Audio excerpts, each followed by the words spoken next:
반갑습니다. 아고라TV 진행자 이재영입니다. 지난 2020년 9월 30일 방송에서 대구지역 민주당 소속 시의원과 구의원들의 일탈 사례 7가지를 살펴봤습니다. 약속대로 오늘은 이들 민주당 소속 시의원과 구의원들이 일탈 행위를 저지르는 이유와 해법에 대해 방송합니다. 이 방송을 시청하는 분 중 민주당 지도부 혹은 민주당 대구시당 관계자가 있다면 1편과 2편 모두 시청한 후 민주당 대구시당의 개혁에 참조하면 좋겠다는 생각도 해봅니다. 그럼 방송을 시작합니다. 방송 시작 전 구독과 좋아요 부탁드립니다. 아고라TV는 정치, 사회, 문화 분석 채널로서 어느 특정 이념이나 정파를 대변하는 방송이 아니라는 점을 밝혀드립니다. 대구지역 민주당 소속 시의원과 구의원들의 일탈 사례를 간단하게 다시 한번 정리하겠습니다. 자세하게 알고 싶은 시청자는 2020년 9월 30일 방송을 참조해 주세요. 2020년 7월 이질련 시의원은 월권과 갑질을 저질렀죠. 개인 자격으로 피감기관을 방문하는가 하면 피감기관의 인사권자에게 자신과 나쁜 관계에 있던 직원을 헐뜯었습니다. 4월 중구 H구 의원은 사회적 약자를 배려하는 민주당의 강령을 위반하는 행위를 하다가 제명되었습니다. 성매매 여성에 대해 성차별적이고 반인권적인 비하와 혐오 발언을 반복했지요. 6월 서구 M구 의원은 갑질과 선거법 위반으로 제명되었습니다. 공무원을 구의회 사무실로 불러 호통을 치고 자기 아들이 다니는 초등학교에 환기창을 설치했지요. 7월 북구 Y구 의원은 음주운전으로 기소된 후 탈당했습니다. 혈중 알코올 농도 0.164% 상태에서 3km 이상을 운전했지요.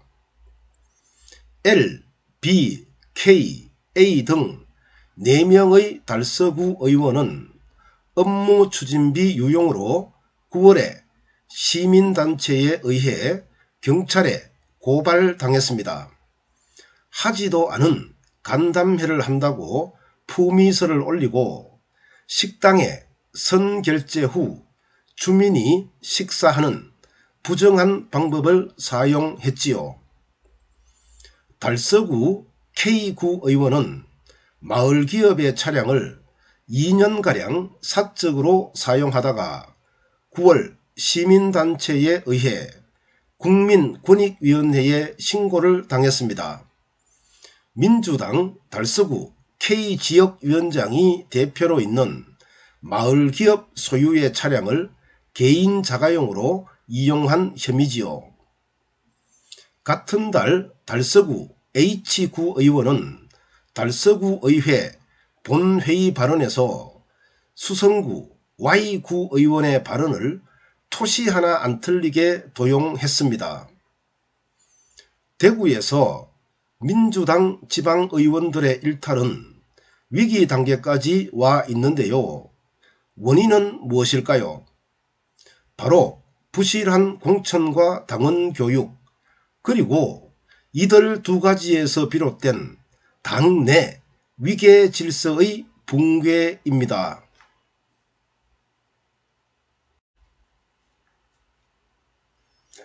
첫째, 부실한 공천입니다. 민주당 대구시당 공관위는 지난 6.13 지방선거 공천 기준으로 당 기여도, 의정활동 능력, 도덕성, 당선 가능성 등을 내세웠죠. 그러나 위에서 지적한 의원 모두 도덕성 검증에 실패한 사례지요. 특히 중구의 H구 의원은 민주당에서 제명당한 뒤 지난 총선에서 미래한국당의 비례대표 공천까지 신청했습니다. 전형적인 당 기여도 검증 실패지요. 이질련 시의원은 비례로 당선된 지 2년이 넘었지만 의원 1인의 활동 영역과 의회와 상임위원회 차원의 활동 영역조차 구분하지 못하고 있는데요. 의원 1인이 피감기관을 방문하면 안 된다는 사실을 모르고 있었습니다. 게다가 지방의원 개인의 지위를 사적 복수를 하는데 사용하면 안 된다는 기본적인 윤리규범조차 모르고 있었지요. 전형적인 의정활동 능력에 대한 검증 실패입니다. 대구시당은 선거를 위한 조직입니다. 인재의 발굴과 양성, 이들에 대한 검증은 상시로 이루어져야 하는데요. 4년 동안 이러한 활동을 하지 않다가 선거가 임박해서 단박에 하려 하니 부실한 검증과 공천이 발생할 수밖에 없습니다. 둘째, 허술한 당원 교육인데요. 더불어민주당 당규 제6호 제41조를 보면 시도당 교육연수위원회는 기초단체장과 지방의원 1년에 16시간, 권리당원 4시간, 신입당원 4시간의 교육연수를 진행해야 하도록 규정하고 있습니다. 그러나 지금까지 대구시당 교육연수위원회 단독으로 정식 교육 명칭을 사용하는 당원 교육을 본 적이 없습니다. 대부분 중앙당의 순회 교육에 얹혀가거나 간담회나 기타 행사를 교육으로 뻥튀기하고 있죠. 당원 교육의 기능은 소속 정당에 대한 애착심을 기반으로 하는 정치 사회화인데요. 여기에는 통제 기능이 포함되어 있습니다. 당원들은 교육을 통해 당인의 행동 기준을 습득하고 소속 정당에 누가 되지 않도록 행동하죠. 선출직 공무원 역시 소속 정당의 명예를 더럽히지 않도록 행동하죠. 당원 교육이 제대로 이루어지지 않으니 이러한 통제 기능이 작동하지 않게 되는 겁니다. 셋째, 위 두 상황에서 비롯되는 당내 위계 질서의 붕괴입니다. 지역위원장은 지방의원 후보자 선출에 영향력을 행사하지요.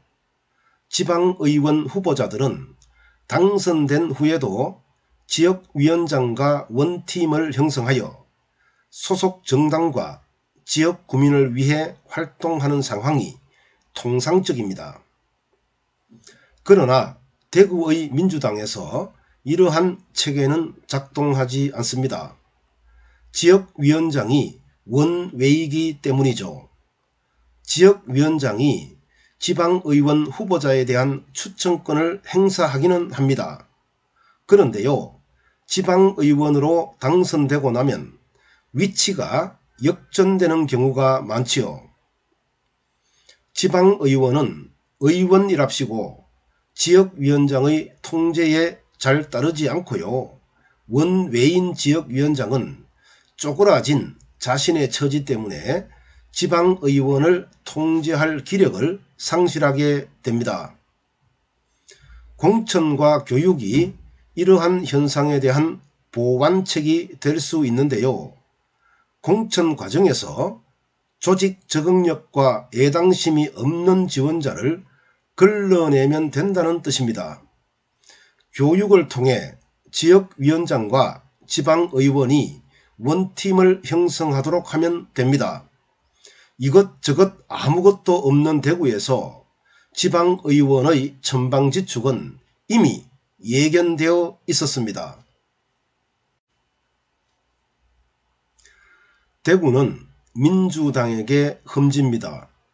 그러나 2018년 남북화해의 무드와 9월에 예정된 남북정상회담의 효과로 민주당 대구시당은 2018년 6월에 진행된 지방선거에서 상당수의 당선자를 배출했지요.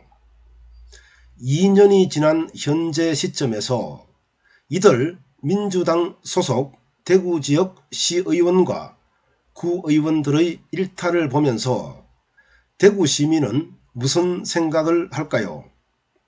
투표를 잘못했다, 이렇게 생각하겠지요.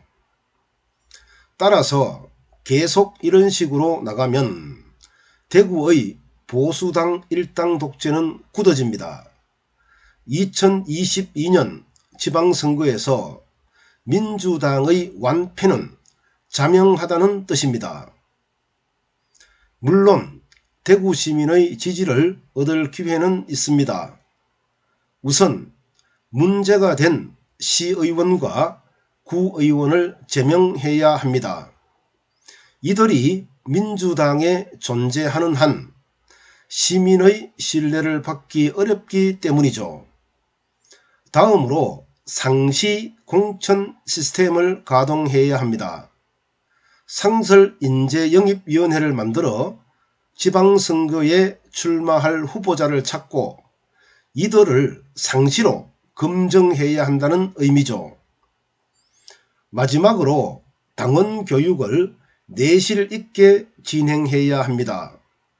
대구시당 교육연수위원회 주관하에 당규가 정한 교육시간을 충실하게 소화해야 한다는 의미죠. 교육 과목도 현실성을 가지도록 해야 하는데요.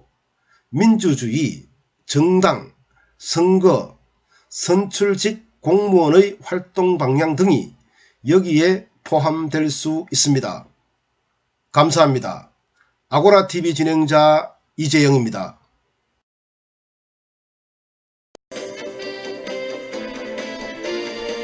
엘리트층이 일종의 선민의식을 가지고 있는 것 같다. 청문회 때마다 늘 불거지는 고위공직자들의 병역 의혹 등이 이번 청문회에서도 똑같이 되풀이되고 있는데요. 경남대 이재영 교수의 말입니다. 이 교수는 청문회 때 여야가 병역 문제자를 철저히 배제하는 식의 전례를 만들어야 한다면서 이렇게 말했습니다.